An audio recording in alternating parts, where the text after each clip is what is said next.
Let's. All right. The focus today is on renewal.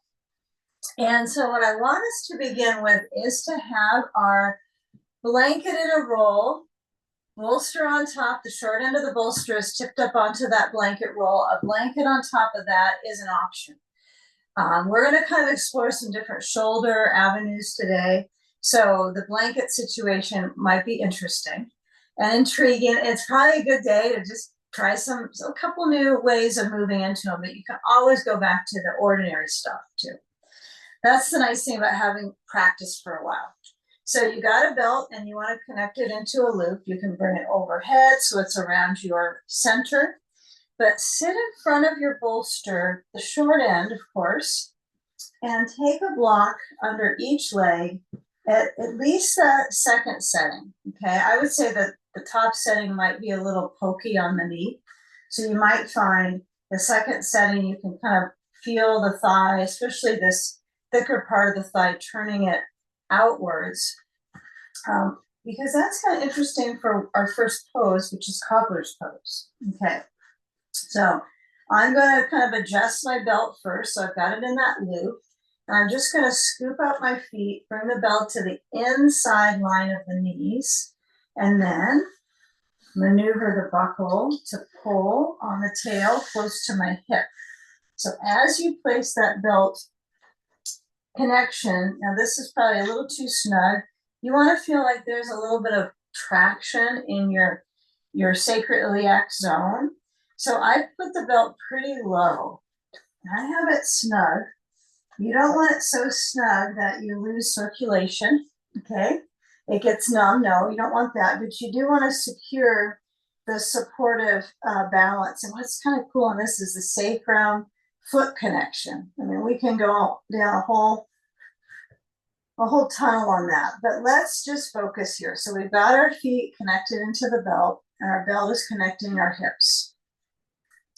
And as we lower our head back onto the bolster setup, you might adjust your blanket and then add a sandbag. Okay, sand can go heart to belly.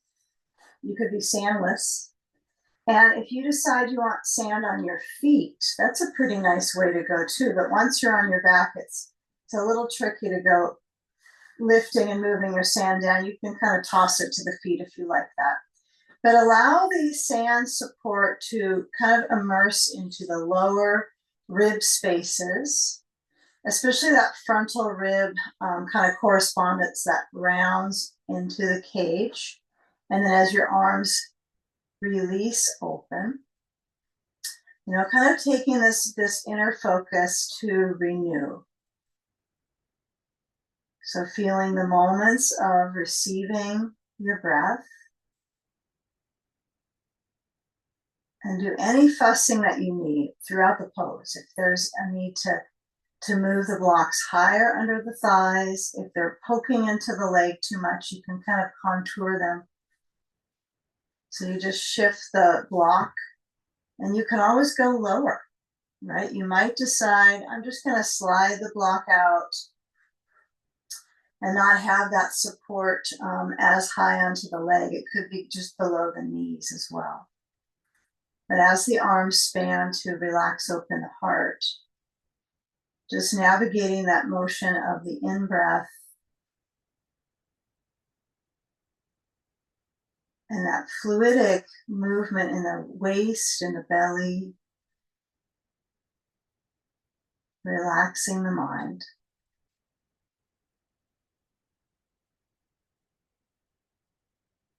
So taking charge of the movement internally, right, with the breath, that internal motion, relaxing the heart.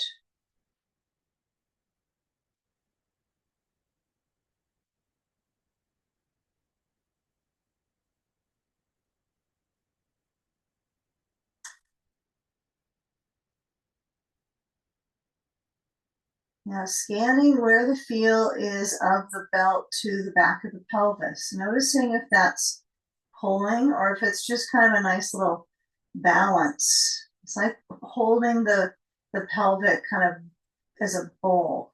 because it is a bowl, like, and it's the center of gravity. So when we do take some shifts into one hip and glute zone at a time, just know you can always rest back into this shape, maybe without the belts if you're in between sides, but it's a nice kind of basin to reset, kind of renew that connection into the sacrum, and then fanning out into the glutes.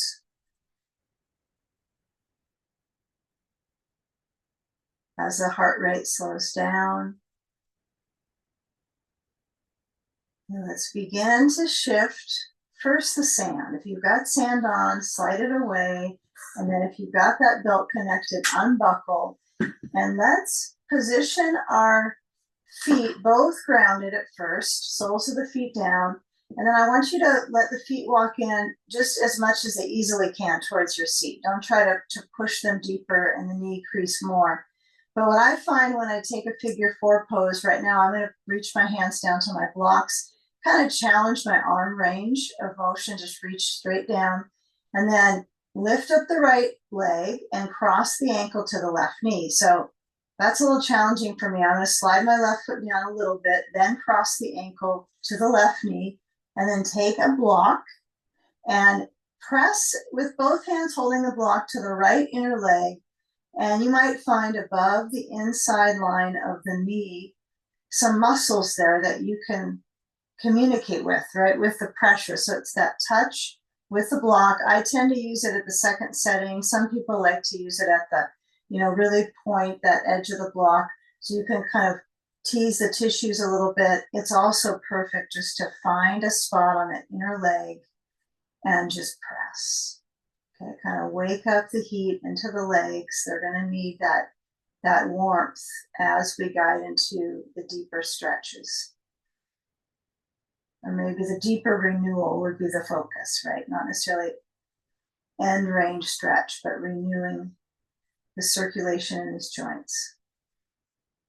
And if it feels a little iffy on the knee, even if you're not touching the knee, you might go a little higher up on the inner leg, even to the point where it's at the thicker spot of the inner thigh, and it doesn't affect the knee very much, that position, the center or top center of the inner thigh.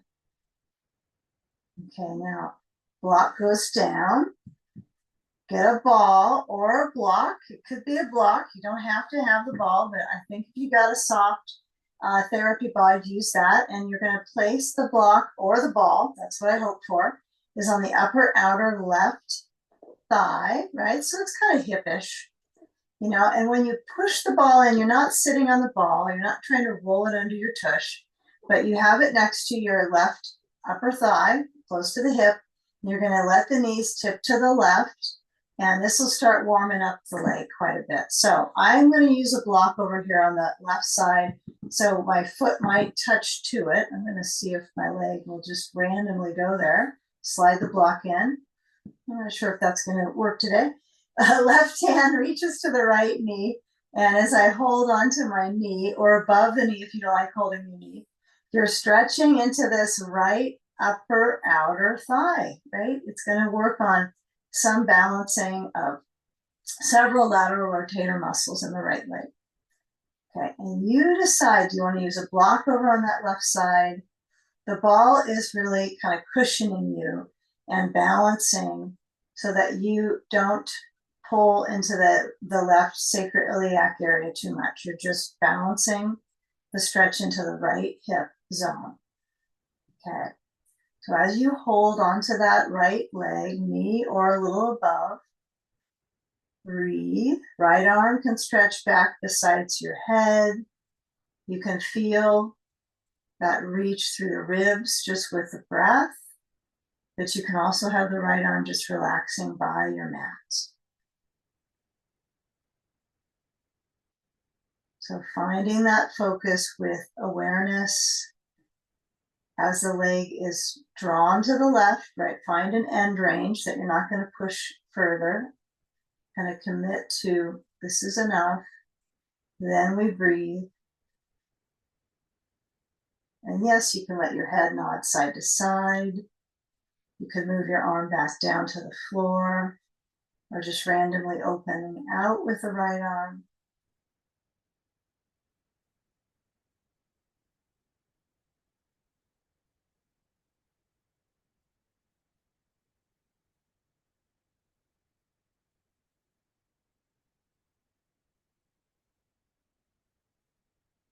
And now release the grip on the knee. Bring the knees back center to reclining figure 4 and take the ball from that left side and you're going to move it right next to the right hip, right next to it. And lift up the rear, lift up the pelvic tilt, roll the ball under the right buttock, and then you can keep the leg crossed. I prefer to put my right foot on the floor, and then I'm just going to roll on the ball, okay? Or is the ball rolling me? So like glide side to side across the musculature right in the glutes. I find sometimes I need to get the ball a little higher so that it kind of teases the tissue, right? So when you're on your back, right, you place that ball so it's to the right rear and you're kind of rolling across, right? You're kind of getting some circulation into the hip, into the muscles, drawing fluid into these tight tissues. And you might even find a spot that you just kind of stay on and go a little bit downtown from that knot, the knot that you feel, or to the side or a little bit up. It's hard to go higher when you have the bolster under you, which is going to isolate the massage into one area, which is good. So as I go across, my spine is protected, or I got the support of my back on the bolster. So take a few more side to sides. You're moving your hips, right? It's the knees are going to probably move a little bit, but it's really kind of moving from the knees down through the thighs, and then it ends up in the hip moving side to side. Okay, now with that little bit of heat into the right rear, just leave the ball to that right side. Okay, don't sit on it anymore. You might have to scoot back on the bolster a little bit. Left ankle crosses to the right knee, and then take a block, okay, to that left inner leg and press. So this side's a little different because we start with the ball to the right side, the right upper outer thigh, kind of push it in so it's stuck. And then as you use that block to the left inner leg, you can do a little palpation. You can kind of feel the tissues and how they respond to that kind of nudge of awareness 101 into the adductors, groins, right? Kind of boggy tissues in here, and that whole lymph passageway. So as I press in, I get a little actually tired, just keep nagging the leg. I just find a spot that feels like particularly a little sleepy and just push into it. And the block could be any of the directions. It could be at the lowest setting to press. It could be at the highest setting, the longest away to push at the edge. You decide. And your left hip might feel this. I mean, it is a hip muscle you're stretching, the inner leg, but you might even notice, that's kind of interesting, into my hip. Okay. And then as we move the block to the side, right, we have the ball on the right side already. So you're going to tip the knees to the right, hold on to the left knee with the right hand. And then as you lean over with the lower half, right, so it's from the top of my thigh to the right is where I'm going. I'm not twisting my torso to the right. I'm just trying to isolate from my hip, my glutes, as I hold on to that left knee. The left arm, I sometimes like to reach it back, and it's not every time. Maybe for a few moments, and then I'll find something to put under my arm on that left side to keep the chest open, like a block or a sandbag, something that's out there to the side. And then as you feel the figure 4 tilting to the right, giving some space for the breath. The breath's movement inside the center body, the breathing space is what I think of that as.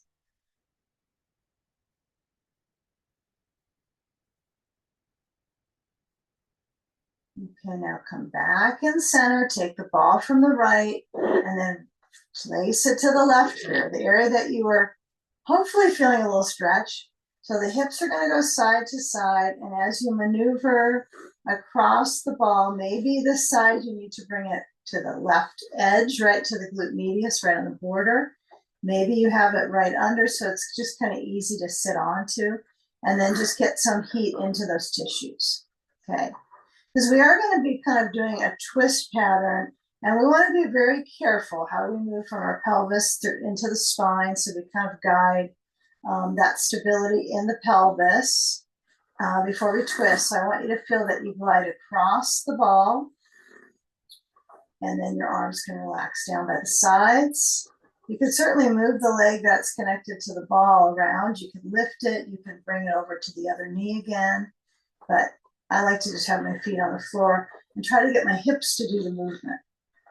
That could be the challenge, is move those hips, okay?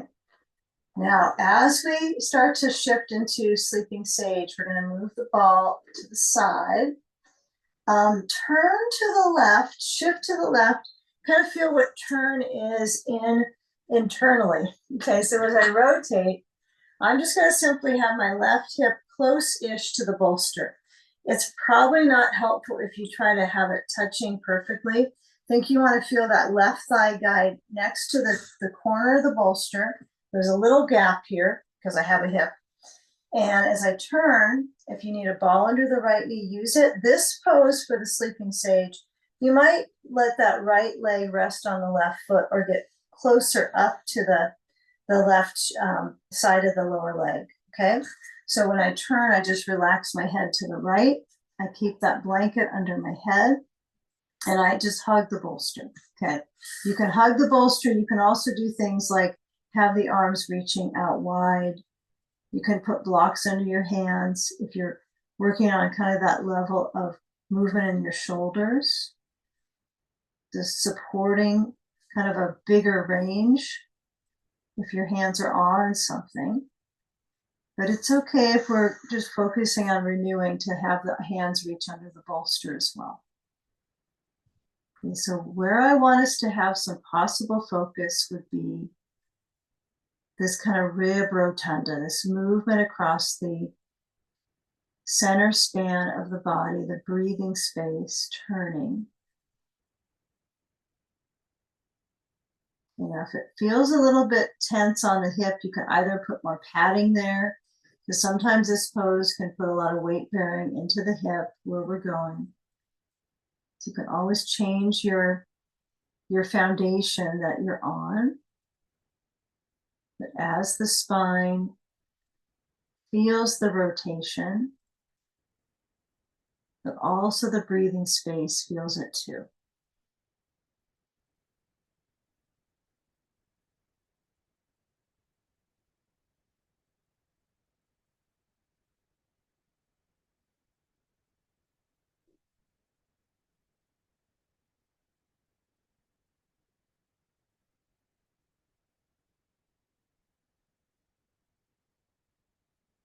Okay, so as we place the palms pushing down next to the bolster, if they're far out, bring them in. And when you come on up, I'm going to demo something that might be a little interesting for our shoulders. Some of us might go for it, some might opt for what we're used to with sleeping, or side sage. So taking the blanket off would be what I'd recommend for this variation. I recognize it might be, some of us will go, boy, that's not working for my shoulder. This is how I used to teach the side sage. We just have a bolster up on the blanket, up on a ramp, I like to say. And then when we go from our twist, we have that back leg reaching. So I'll place a ball under the knee. This way, I might have a little more kind of movement space in the upper shoulder span, but we'll see. So the left arm extends. Now, some of you might go, what I like about this in home practice is it's hard to get your sand on, number one. So this kind of works on that traction and that performance in the shoulder joint. So this might be so-so on one side, okay, on one side for you. This is an option, so you're just reaching through that side sage this way, okay?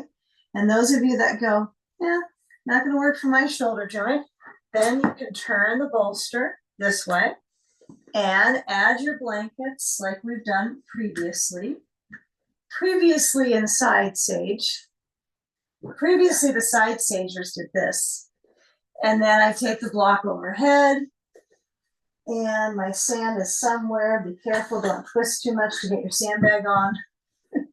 And then I add my sand to the external, the side, like my hip side, and then stretch on. Yeah, this is one where you can stay in it longer, right? The side stage version, you can kind of center into it and drop in. The other one is, probably a little bit challenging on shoulders, which is what we used to do 10 years ago in these classes. We would do that one that way, and then we all got older and shoulder stuff happens. And so I just want you to have that option. Those of you that are in this that want to take a different focus in the shoulder. Okay, but now we ended up this way, huh? So with that reach of the side, whichever version you're in, just feel that length into the right side, right? You have the sandbag maybe on the hip. You don't need to crowd the ribs with the sand. So feel that breathing space, that equilibrium here in the ribs, amongst the ribs. Relaxing your face.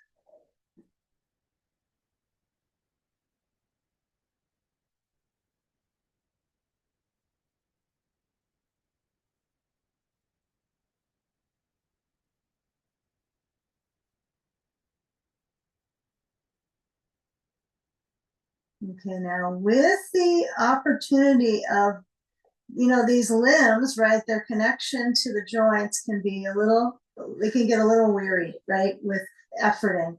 So see if you can kind of lower down that right arm down to the hip, feel the hand to the hip or the sandbag, and then noticing where your energy is pointing to, like energetically. For me, I feel, I'm happy right now. I don't feel my knee at all as far as an issue in the knee joint. But you might have to lean more into your left hip sometimes on this one, down, so your head shifts down to your ear a little more to the side of the skull, so that there's no effect in the knee, but you're working on this stretch on the side. That's the key, is the side stretch. Doesn't mean you have to effort with your arm, right? You can just have the side lying on the props, right? Isn't that nice? Props are for this, right? To support your shape. Okay, now when you shift out, just move the sand. We're going to try a little posterior core, which will warm us up quite a bit. So when we turn, now, I know that side stage is better with the bolster horizontal, I have to admit. Okay, I don't know if any of you like the side stage with the bolster this away, but we'll check in later. Okay, turn the bolster lengthwise. Take your time, okay? You can have your knees on a blanket if you need. That's okay. I'm going to push back. I got a wall space that I'm kind of going to tackle against, so I don't want to be pushing the wall too much. So I'm going to lie down, so prone on bolster, and then I'm a big fan of touching something. Now, if you don't have a wall space, available right now, I don't need to spend the energy going and moving around to one for this moment. But just feel the toes under and that reach back, and then really warm into this back space. This is like your body warmers. Okay, back bends are your body warming poses, huh?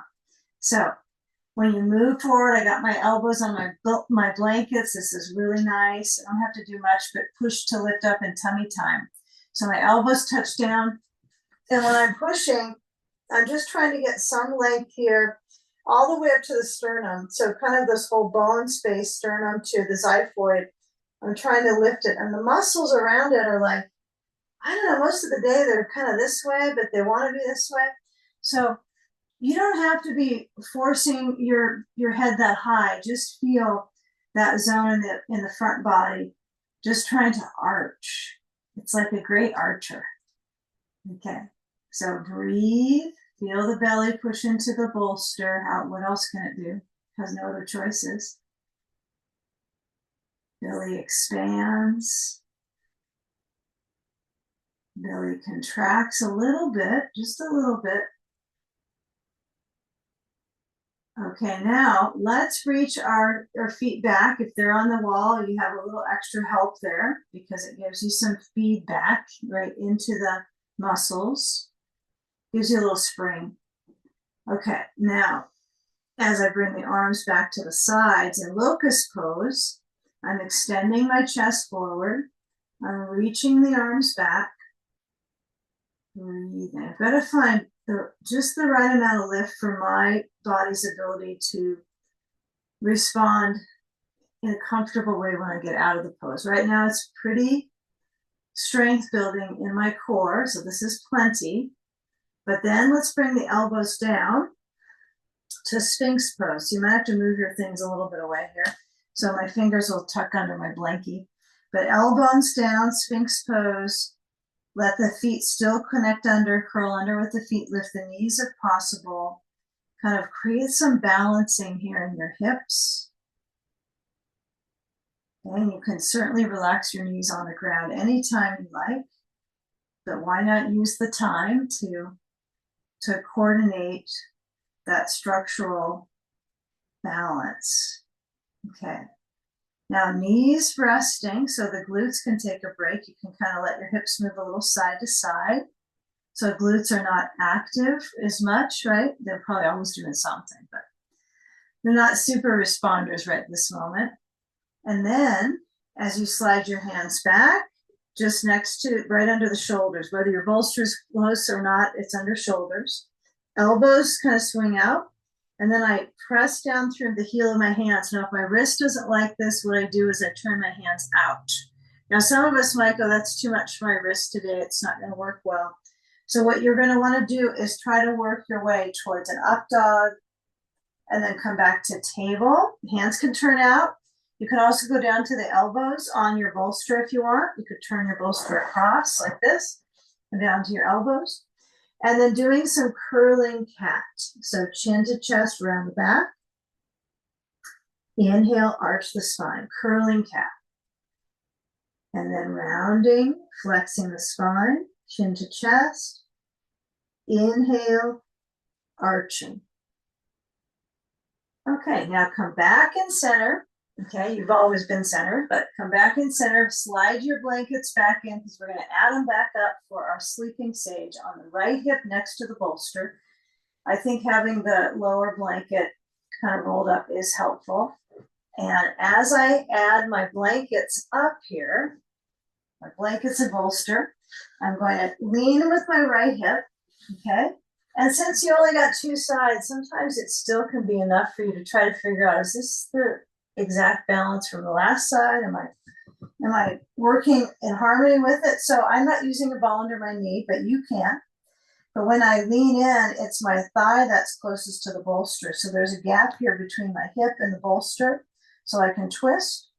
And then as I lower down, kind of nourishing here into the organs, a little bit of touch down in my ribs. Head turns left. And then your arms can open out. They can also hug the bolster. Now just kind of tune into how you're responding. It doesn't need to be an analysis about this area or that area, but feel if you want to hug the bolster or stretch your arms open. Just relaxing your brain.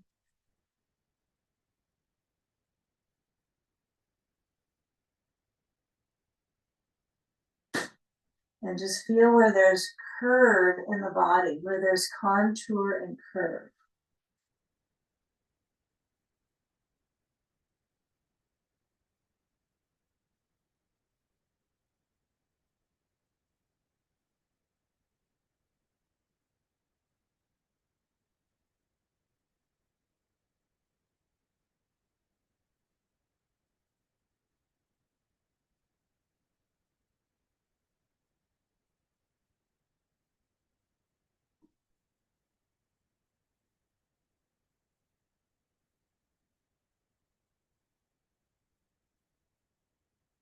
And now feel if your breath goes high enough into your back so that it'll affect your shoulder, kind of near shoulders. I know you're probably feeling more in that rib barrel, but you know, when you take a deep breath, hopefully through your nose, unless you have to breathe through your mouth today, you know, You can really feel it spread out in the back. And I know it's not like you don't have lungs in the shoulders, we know that, but it's close to the movement of the breath. So when you come up out of the sleeping sage to side sage, I think most of us do the side sage with the bolster across the mat, not lengthwise. Yeah? Did anyone do some nods? Yeah, that side reach was not for me, but if you are side stretching like this, you would be like this. Okay, holding your left wrist. Okay. If your shoulder is all jazzed about that and it's a happy place, I suppose it's probably just fine to go with it. But if you're like kind of feeling like it jams it up, I don't want you to get more kind of jammed up in your shoulders. They already feel just the way that they are can be jammed up. So find some shoulder bliss whenever you can. You're right. So I got my ball. I got my bolster across. By the way, I got my blankets, you can see. And as you add the ball in the inner left knee and you lean down, you start to add that sandbag to the left side next to the hip or on hip.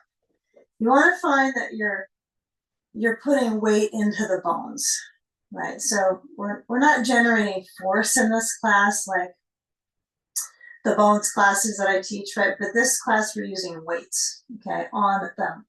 So if you can find the material, right, to push onto the bones and feel like from the bones you're stretching up and stretching down, so creating more spaciousness, keep it really simple though. So no need to overdo it. Just let that left arm, maybe it goes up, maybe it goes back down, okay?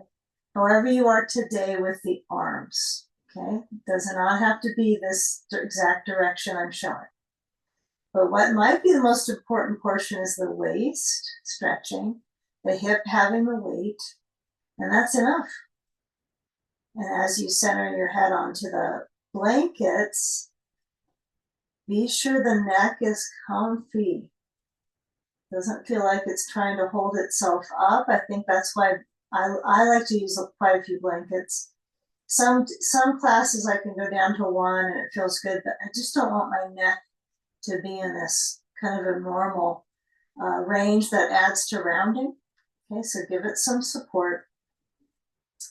And as we breathe, we just feel the shape and the sensation that comes from the shape of the position we're in, the shape, right? What sensation arises, right? So if I put the ball down under my knee, it's on the inside, and if I move my leg back, it feels knee-ish, knee stuff, then I don't do that. I don't go back with the leg. If the knee is starting to feel some issue in the tissue or into probably the ligament. Okay. So careful though in the SI area. So sometimes I see people they let the sand drop their hip back so much that then they start to feel that this area is pushing back in. So you have to be a little careful here that you're not letting that sandbag start to move your up on the hip bone around to the SI area, make it move. I want you to be careful with it. So just be aware, notice feelings, sensations that feel like they're taking you out of the stretch wouldn't be good. Keep promoting that spatial reach. Feeling things stretch apart, okay? So feeling and breathing.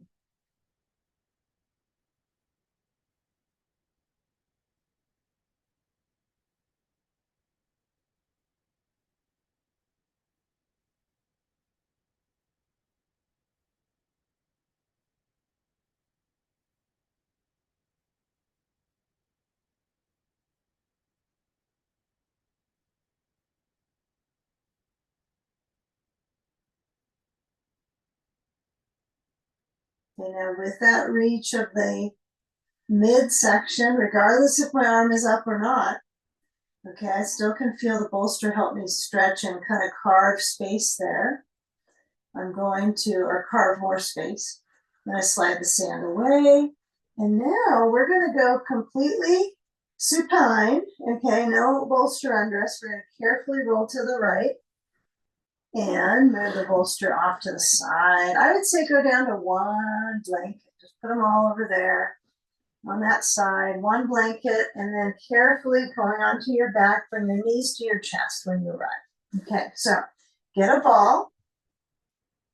Okay, and when my knees go to my chest, it seems to bring like a little balance on both sides of that stretch into the back. Now, since the back kind of feels like it's just flexing, okay, we're going to add the ball to the sacrum area. So as you bring your feet back down, I would say go to the kind of the balls of the feet, lift the heels a little bit, and just make it easy, lifting the hips and rolling the ball. So you're going to feel kind of base of spine, and then as you rest on the ball, it's like, oh, it kind of adds a little curve in there.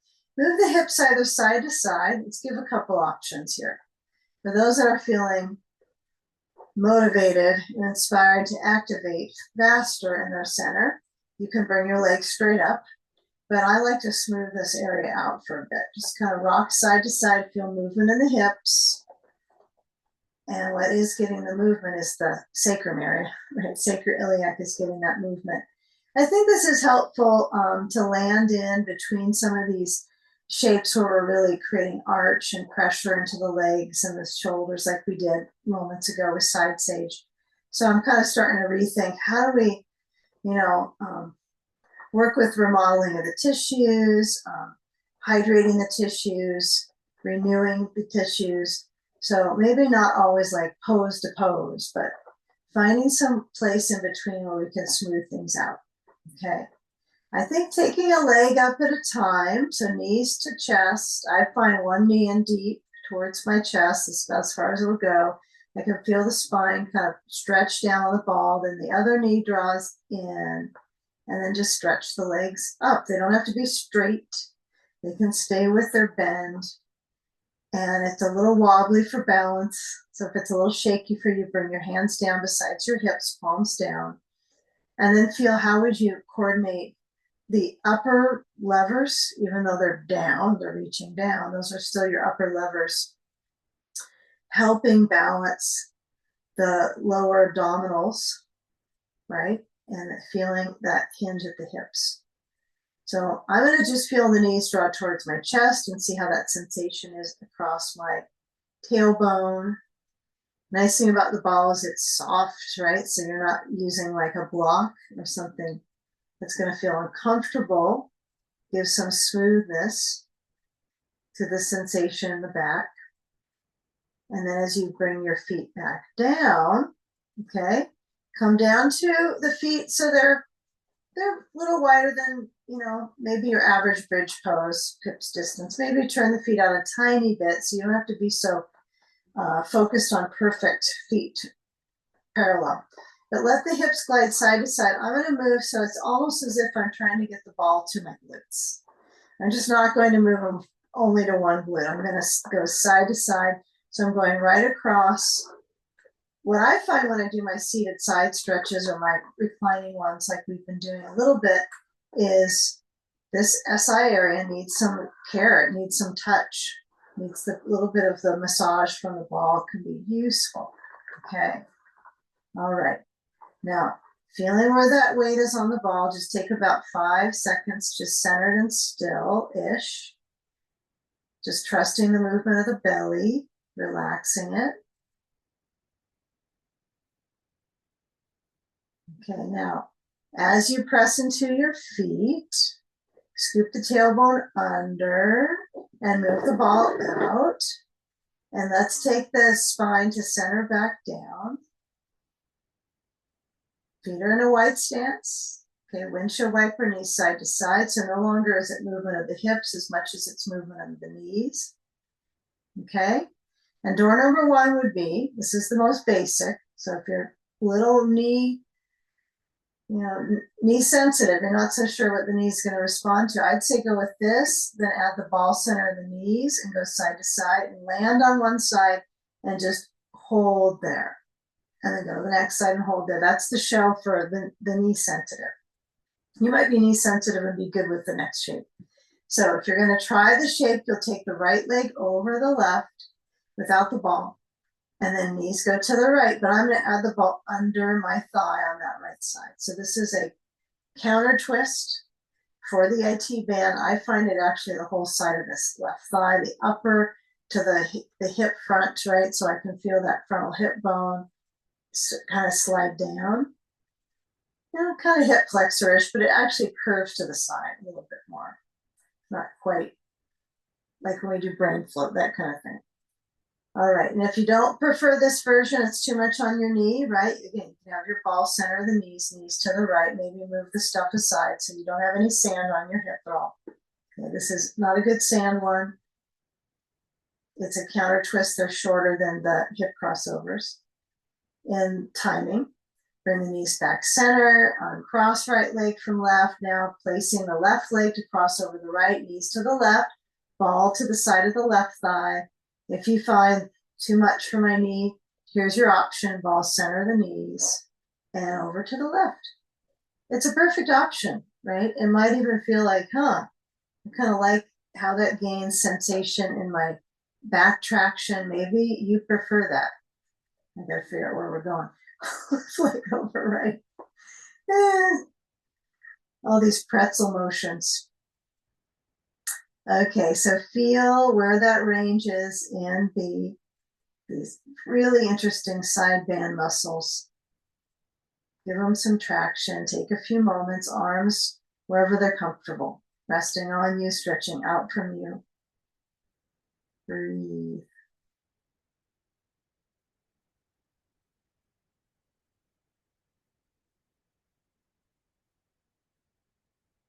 And now just feel for your pelvis when you come back in center.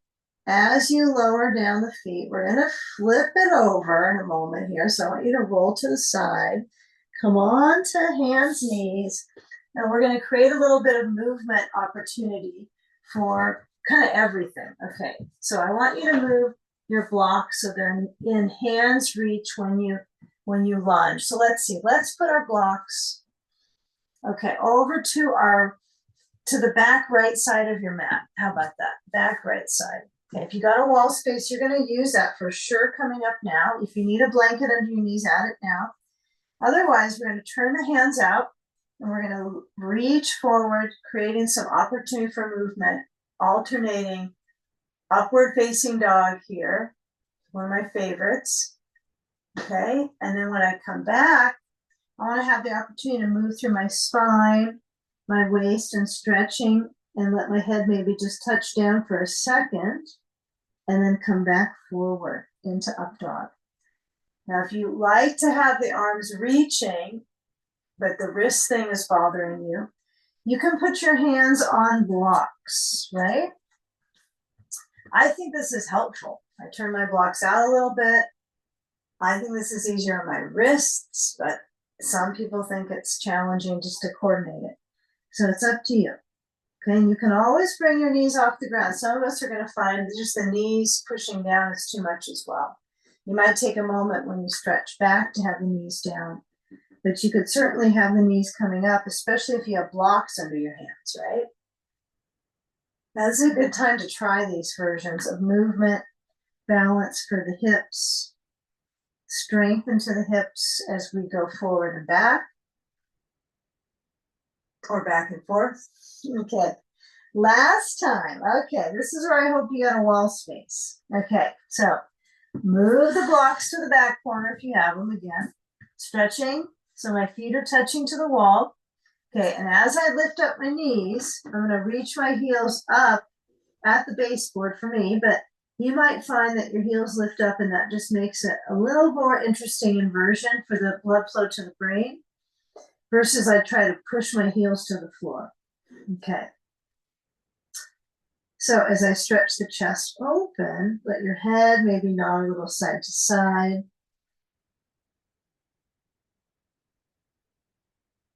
Okay, let's have a version of this at the wall here. So we're going to walk our hands back to our feet. I have to bring my feet a little forward for this one to feel like I'm competent to get back to my feet. I don't want to have them pushing the wall because I will probably take a somersault. And then as I come up, I've got to be careful. I got a wall there, but it's pretty close. So as I come up, maybe you scoot your feet a little bit away, hands above the thighs, up high, high, high in the thigh as you walk up. And as you come up, carefully, I want you to turn to face the wall and take what we call, some people call this wall dog. I call it the L shape. That seems to work best for my description. So my hands at the wall, and when I'm reaching with my back, I'm bending my knees to lengthen my spine. Okay, so this idea of straight legs is not always really accurate for lengthening your back, is it? Most of us will try to push out in the legs and then we round a bit. So find a bend in the knees and breathe. Let your head maybe nod a little side to side. Reaching through the arms, wagging your tail a little bit. Feel the stretch through the chest.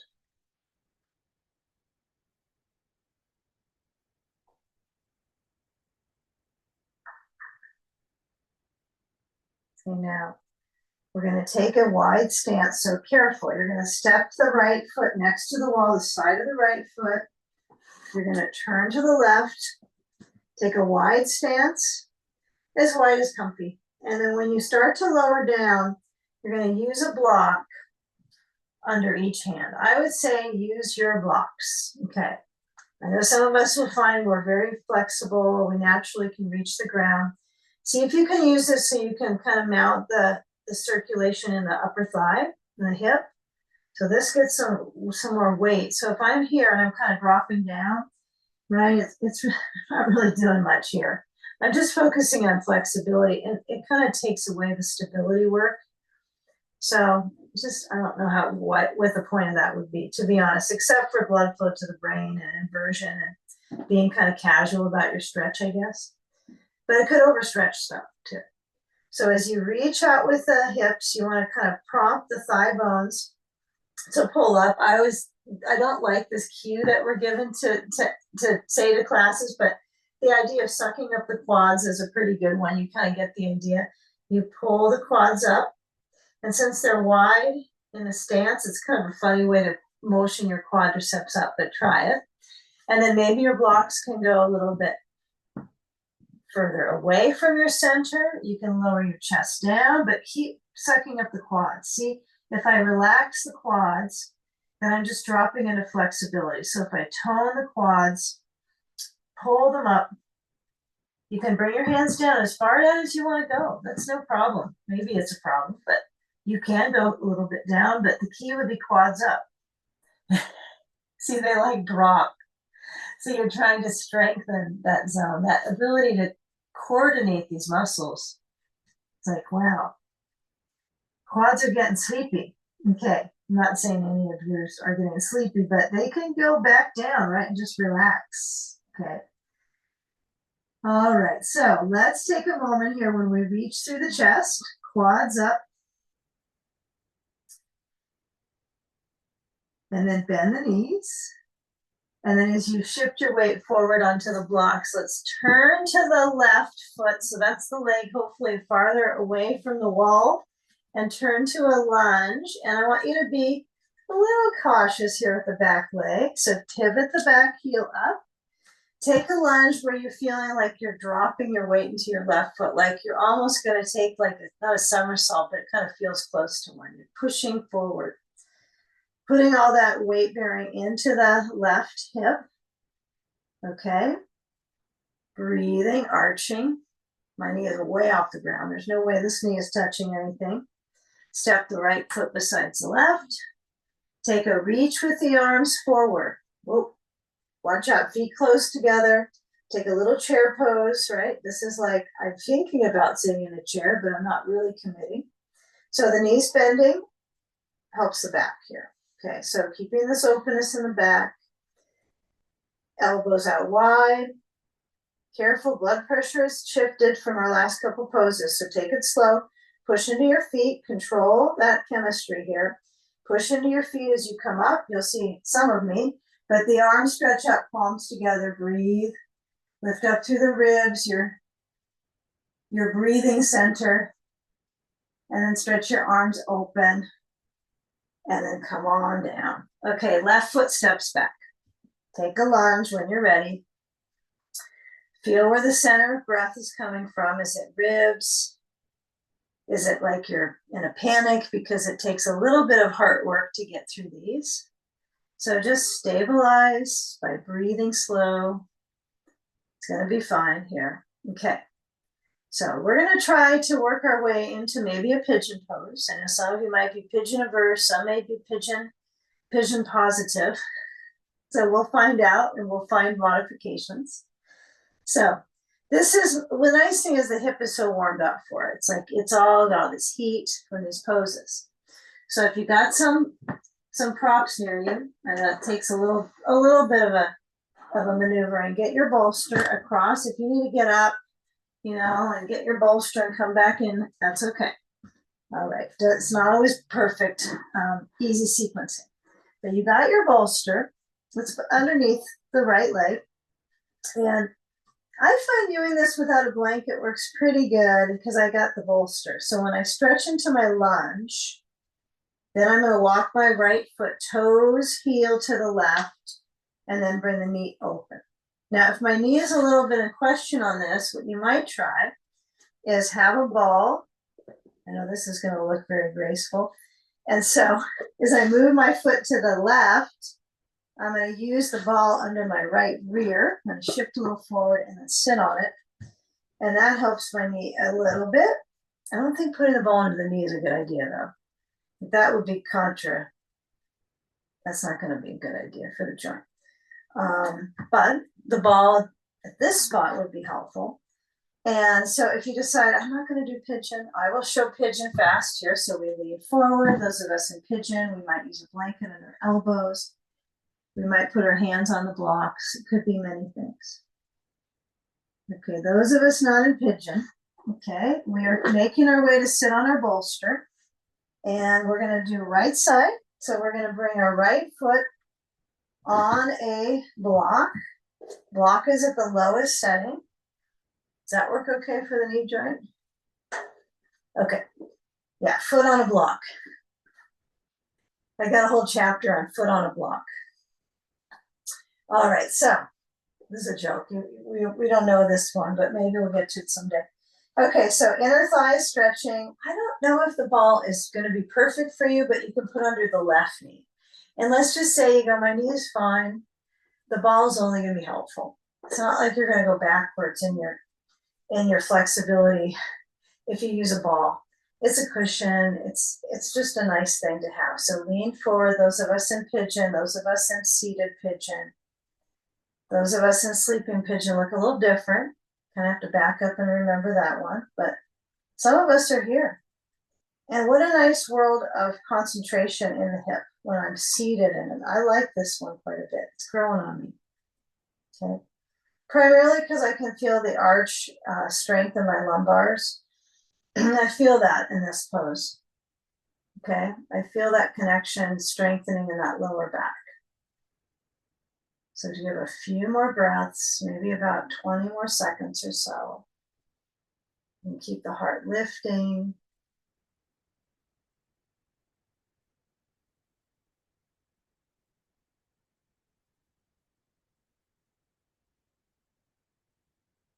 Okay, now when you switch sides in a pigeon, the sleeping pigeon, you would be here, right? So if you're here, then you're just going to bring that left leg forward and shift to here.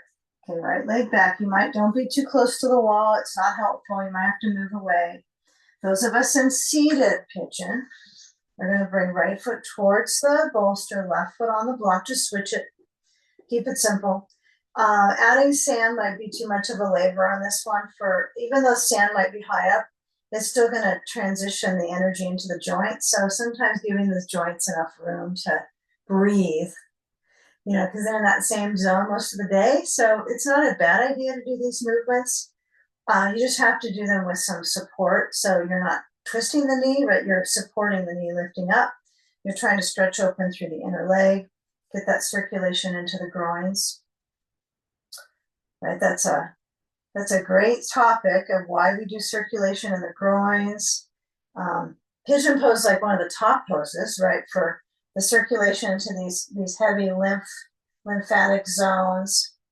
Yeah, I got this interesting article about that in pigeon and seated poses like this for the top ones. Yeah, for lymphatic work, stuff to support our health, all these things. Assuming this whole thing is supporting my health, but some poses maybe target areas, and it's like, why am I doing this pose? Well, it's kind of isolating the circulation into these adductors, the groins, leg pits. Okay, feeds off of strength in my back. Just be careful if your seated pigeon is rounding at your cervicals. It happens to me, to all of us. So you can reach back to your bolster and just keep that little bit of energy lift in your heart. Doesn't take much help just to get a bolster or maybe block. That's what you need, or a belt behind you. I guess you got one block under your foot, so you can't take that one. So steeping into the adductors. Take a few more breaths here. Belly relaxes.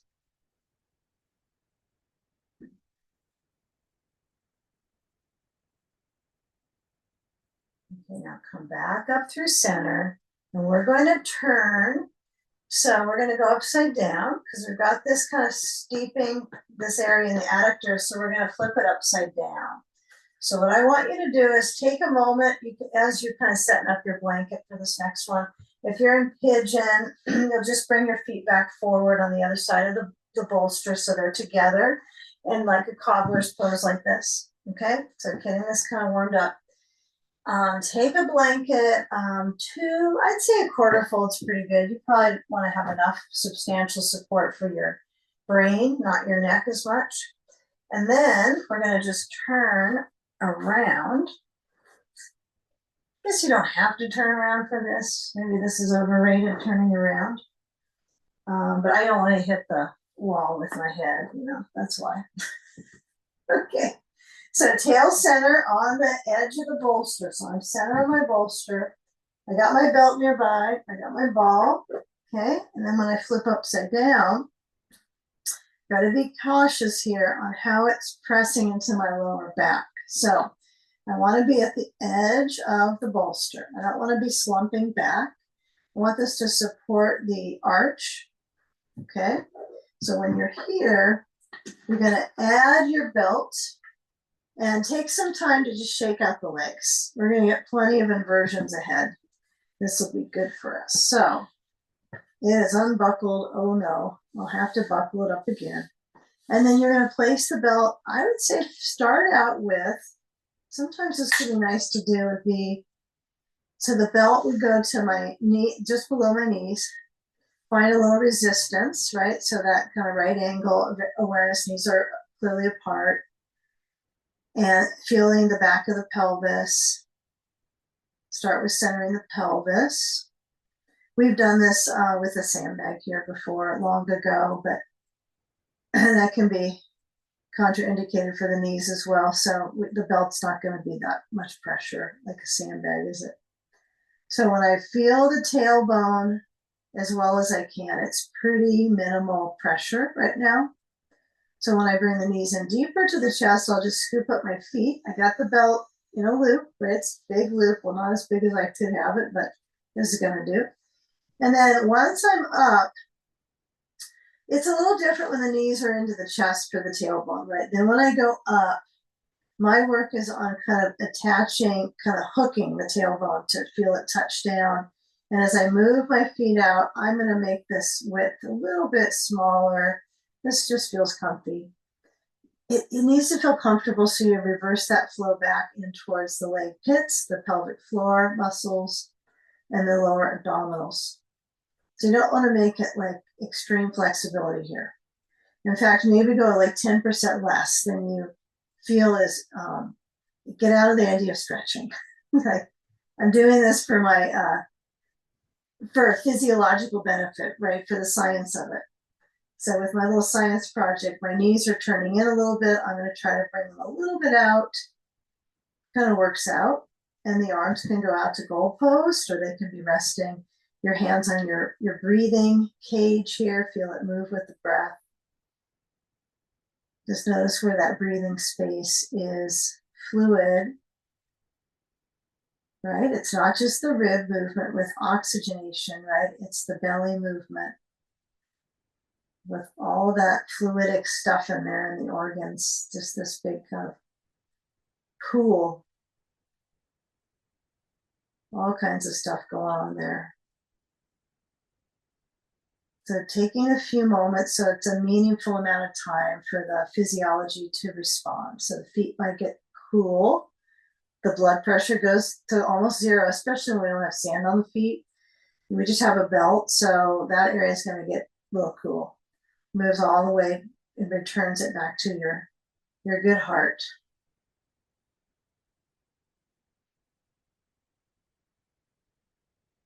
Okay, now as we bend through the legs, let the legs have movement side to side.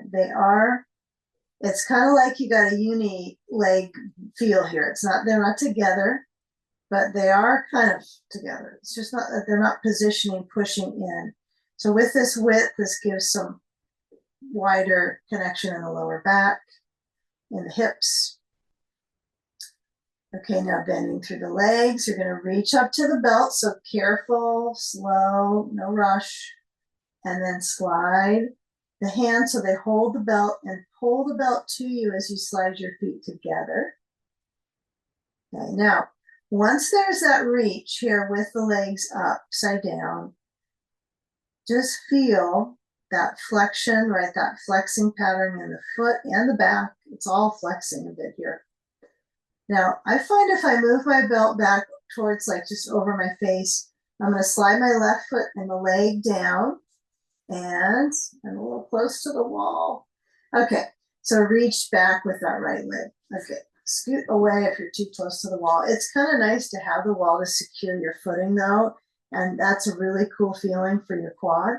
So I like that, but you can add sand here. I'm not going to add the sand. I'm just going to kind of feel through this one and just feel the foot pushing, especially if it was just cooled off by being upside down. Just feel that heat into your leg.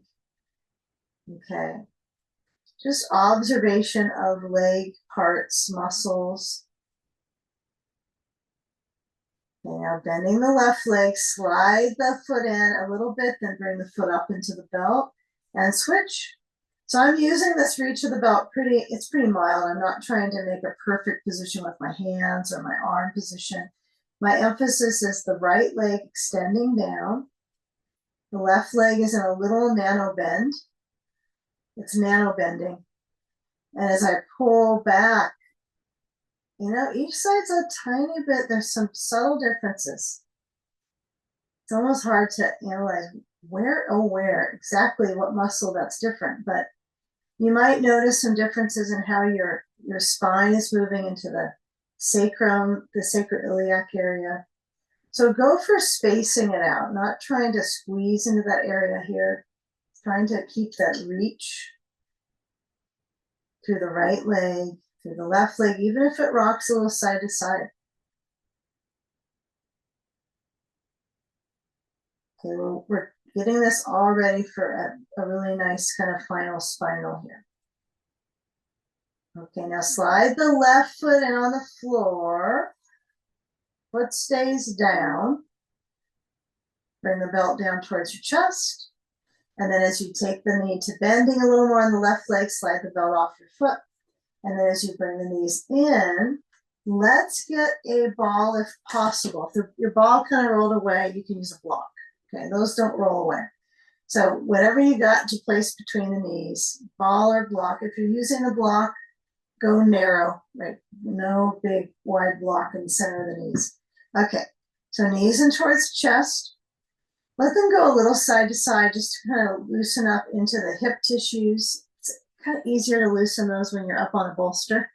Sometimes it kind of warms it up. It's pressure into it. It's getting some buoyancy into the hip. And it's touch right into this area.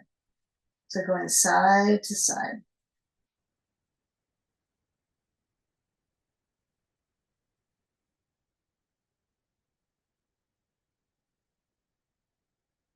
Okay, now we're going to bring the knees back in towards the chest, hands on the bolster, and carefully push one side down a little bit, then the next side. Remember, it's your body that's going to be going onto the floor, so be slow. Push, push, and then once you feel the parts of the spine that are kind of balancing on each side of the spine down, push, push until the back of the pelvis is on the floor, and then taking the feet onto your bolster. I'm going to nudge my bolster down so far that just my nails touch it, just that far, so I don't have it too close, so it's easier on my back. Okay, so now we're going to take a little lift and lower. Now I think a block's going to be good to have. You're not required to use a block on this, but you're going to lift up the hips, place a block at the second setting under the pelvis, and just feel the perspective here for the hips in this way of traveling up. You're not going up and down because the block's there. If you don't like using a block, you can go up and down. Okay, there's something for everyone. Now with my hips stabilized, right, just kind of take a scan of the sensation of them kind of pushing in together at the back of the pelvis. They're narrowing a little bit. Okay, now pushing into your feet. Squeeze the ball. That's the next challenge. And then once I'm pushing in with my knees a little bit, and I lift my hips up, I'm going to slide the block out, and then I'm just going to lower my spine. And at the very end, right above the tailbone, stop, right? See if you can just hold that, use the abdominal muscles to keep that strength. Okay, so you haven't landed all the way at the tail. Okay, you're almost to the base of the spine. Okay, now let the arms stretch up overhead, reaching back. Pressing into your feet, lift the hips up. So spine travel up the spine and then lower down the spine. Arms lower as well. No rush. Okay, tailbone centers down. Press into your feet, in breath, lift up the hips into drawbridge, arms reaching overhead. At whatever level you want with the energetic, doesn't have to be overly. You can even have your hands down on next to your hips when you lift and lower. And then spine down one more time. Okay, now let's take a hip crossover. So caution here. First start with squeezing the ball. So you kind of feel that energy into the inner thigh. Right? I can't squeeze it more than this. This is my max. But feel the squeeze. And then relax the grip on the ball with the leg muscles. And then as you reach to the ball, I'm just going to try to get my reach as far down versus my knees to my chest, take the ball out. So that way I'm not squeezing in and shocking the sacrum. I want to just keep that sacrum, that length in my back. And then I'm going to kick the bolster to the right side of the mat, use my hand and my foot to kind of nudge it over. Right leg lowers down, and I just swing the left leg over to the bolster. Okay, ball goes to the sacrum. I'd be a little careful on that right knee. If it doesn't feel like you want to bend it that much, that's okay. It's got to be how it feels at all times, right? Does this feel okay for my knee? All right. Sand option. If this is a big workout for you to get it across and then on you, you can always pass on it. But it's nice to use a little bit of weight on that exterior rotator here. And then if you need something over you, if you're really cool right now, you might add a blanket on top of your center. But as you reach that left arm out, let your head roll to the left. So just feel how we're working through all the sections right now. We're in the final spinal, so we're kind of adding it all together. Chest, ribs, abdominals, hips, and then just letting your head find relaxation. Just importing that through the breath.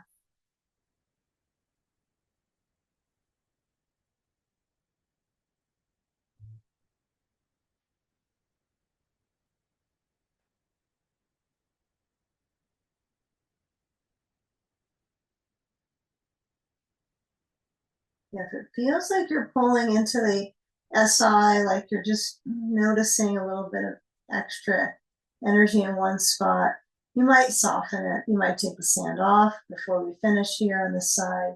You might let the bottom leg bend a little bit more towards the right. Just kind of feel what helps you get circulation in these areas, but not pull things out of what you might feel is a good alignment. Good, now take the sand off if you have it, and move carefully to the second side. So first feel for the hips, then the knees up, walk the feet in a little, adjust the back of the pelvis, move the bolster to the left. You never go slow enough on this, it's important, because they're pretty deep stretches. And the left leg relaxes down on the side of the hip, and then you reach the right leg over to the bolster. Okay, then the ball maybe, right? Not for everybody, not everybody likes the ball in this one. It's kind of just the anchor for the sacrum. And as we take that sand to the outer right thigh, remember you want to be just in tune with what feels okay for you. So even though I put the sand here, it might not be in tune for you. You might be some of these days, it could be no sand, please. Some days, sand a little lower, please. So really get in tune with the outline that I show and then find what works for you. Right arm is open, head rolls to the right. But the area for me that I can always work on here is probably my chest area to stretch open. And just because it feels like it can contract real easily. So these lower areas are, kind of raw from some of the work we've done, a little bit of movement all over lower extremities. But the uppers, right, they can use that. You can justify just trying to open up through the area in the top carefully, and then feeling your breathing space.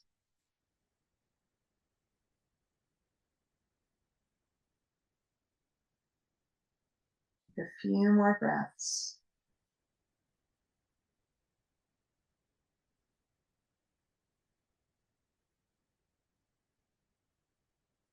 Last few moments here.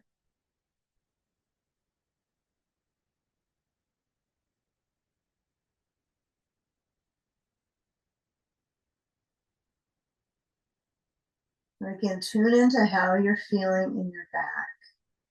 Okay, so we're going to come to our final pose, which has some exertion in it. I like to have something with the feeling the kind of chemistry in the body, the reverse flow.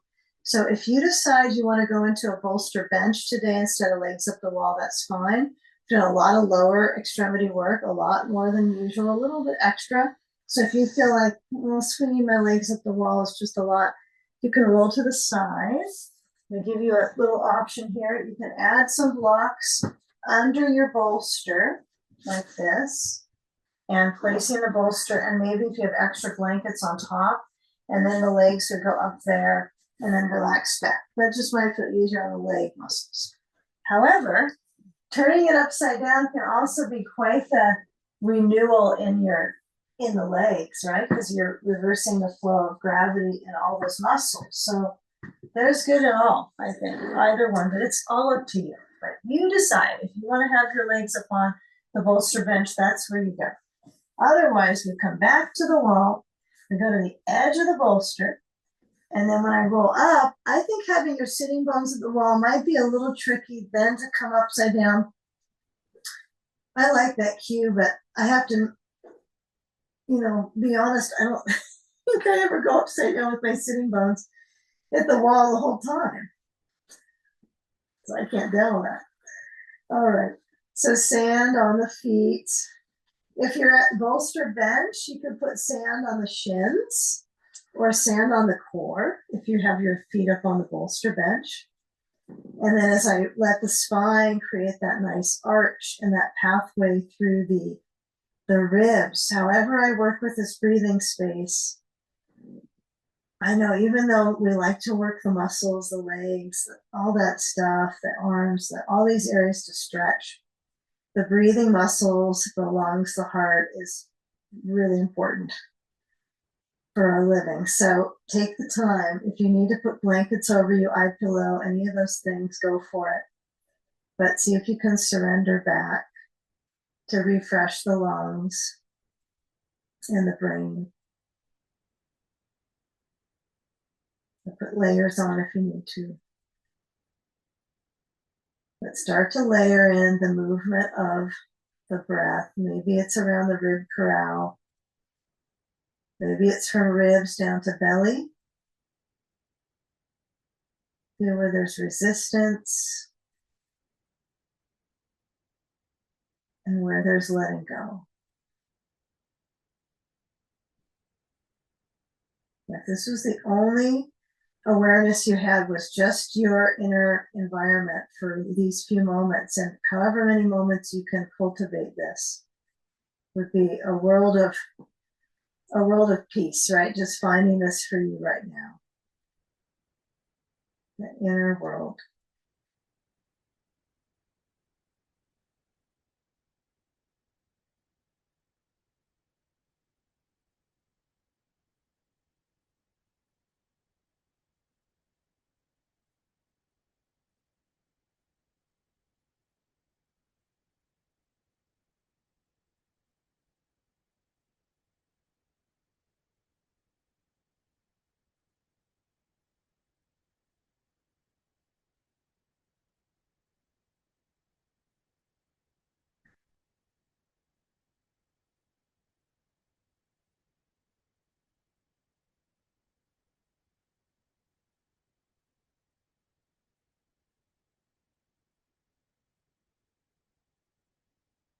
Now feel the balancing into the back of the pelvis, whether you're with the bolster bench or legs up the wall.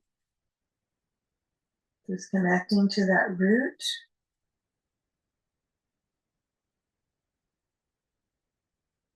And whether you have spine control or leg control, those areas that we kind of take for granted if we have these operating extremities and movement into our spine. You just kind of notice, okay, this location in the center at my bolster or on the mat is centering, right? Now, no real feeling that goes out from there, but that it's centering. And then shift the feet off of the wall and bend the knees and let the sand go. You can toss it overhead. Be careful how it drags the back though. So I like to just have a little control of that so it doesn't slide out of my back muscles at all when I kick it. And then if you're on bolster bench, slide any sand off your rib cage and start to circle the feet at the wall. We just start to hug the knees in. Some people like to come back up with the feet at the wall and just kind of reach it and shake them out. But as you kind of huddle into the back muscles, the heart space, stretch from the back and around. And then as you surrender, roll to a side and let your arms reach out from your back and then push into your hands to bring you up to sitting. And you might be sitting in the middle of the space with your bolster bench in front of you. You might be back at the wall. And as you lift up through the ribs, just feel how you coax that movement across the ribs up to the sternum. Bring your hands to join at your heart center. And let's feel together that awareness of breath, that feeling of movement inside from just the breath. Inhaling and with exhale, bowing into that space behind your heart. Gratitude.